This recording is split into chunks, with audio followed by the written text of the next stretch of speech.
ada orang-orang yang memang terkenal justru karena sensasinya, bukan karena prestasinya. Dan banyak yang pada akhirnya berpikir bahwa oh itu jalan gue tuh.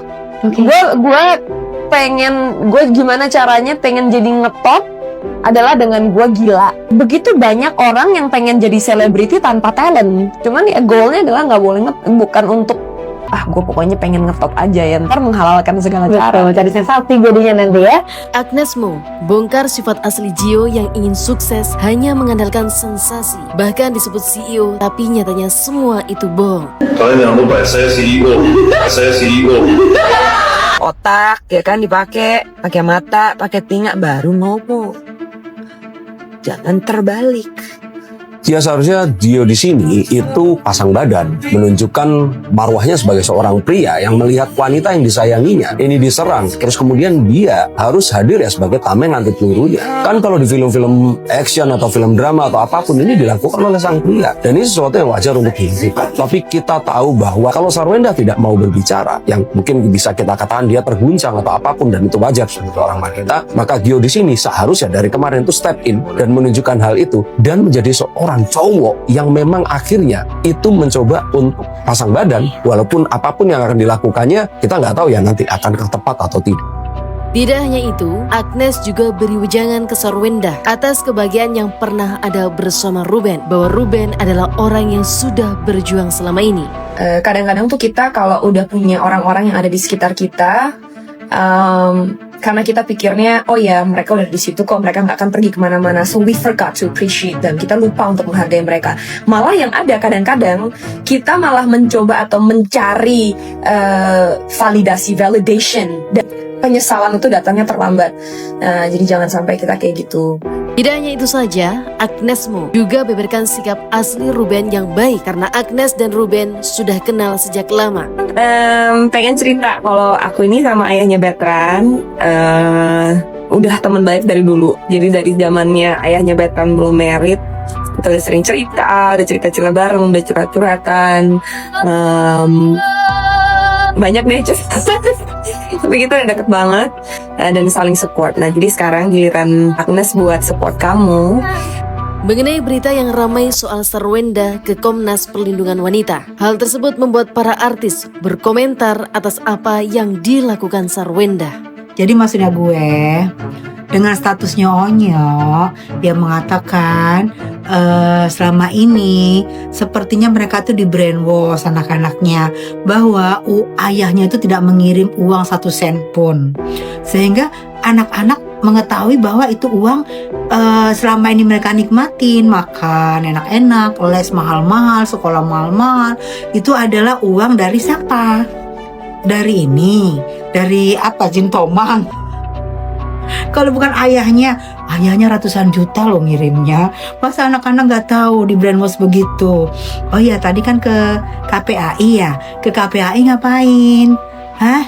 Bawa bukti-bukti video lagi live? Atau bawa bukti-bukti video apa? Ini aku memikirkan story-nya Onyo ini 2 hari 2 malam loh. Kok bisa ya tega? Sesakit apa sih hati kamu sama ayah, sama mantan Misua? Sakit apa? Sehingga ratusan juta yang dikirim ayah waktu itu setiap bulan itu tidak tahu anak-anaknya. Nah ini gue ngomong lembut banget nih say. Nah ini kalau masih kena juga, udah gue tidur aja, males.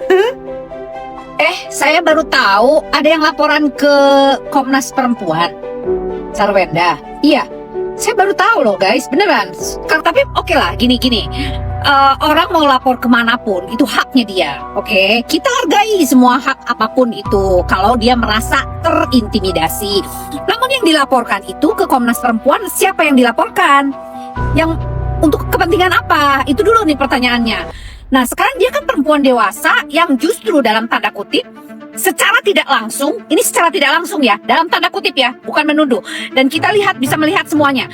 Terindikasi dia itu melakukan sebuah eksploitasi anak. Dalam hal ini melibatkan anak ini untuk berjualan. Gitu loh guys. Oke guys, paham ya sampai sini? Nah, yang dilaporkan itu hak perempuan yang mana nih? Harusnya ke KPAI, bukan ke Komnas Perempuan. Ataukah hak perempuan ini merasa bahwa dia tidak mendapatkan haknya? Atau gimana nih? Kalau merasa Anda terintimidasi, tolong pengacaranya disampaikan. Jangan sampai Sarwenda memunculkan anak pada saat jualan atau mengeksploitasi hubungan dia dengan pacarnya di depan anak-anak dan dipublish di muka umum. Itu salah, ya. Jadi harus digarisbawahi ya.